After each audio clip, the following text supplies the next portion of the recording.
రండి వచ్చి ఫోన్ చేయండి. ఆకలిగా లేదు, నువ్వు తినే. రే నువ్వైనా తింటావా? నేను ఆల్రెడీ పార్టీలో తినేసి వచ్చా. మానేయండి తిండి. అమ్మకి చెప్పే వెళ్ళాను కదా నా పార్టీకి. I just don't get her sometimes. రే నీకు ఇష్టమని సాంబార్ రైస్ చేశాను. ఆకలి లేకపోయినా తిను, యాషాలేమాక. అమ్మ నాకు అసలు అర్థం కాదు నాన్న. ఇప్పుడే తిట్టింది, మళ్ళీ ఫుడ్ అంట. మెంటల్. అమ్మలు అంతేరా, వెంటలే మనకు తిండి పెడతారు, మనతోనే తిట్లు తింటారు. ఏమనుకోవాలని వాళ్ళు అంతేరా. గొడవ పడేది మనతోనే, మన మంచి కోసమే.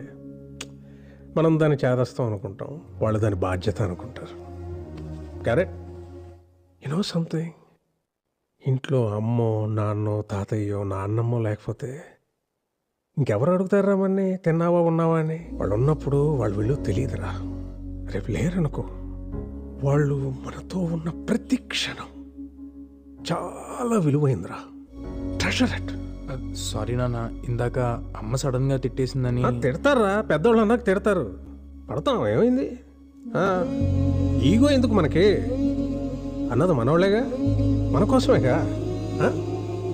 వాళ్ళు ఉన్నంత వరకే రా మన చిన్న పిల్లలు. వాళ్ళు పోతే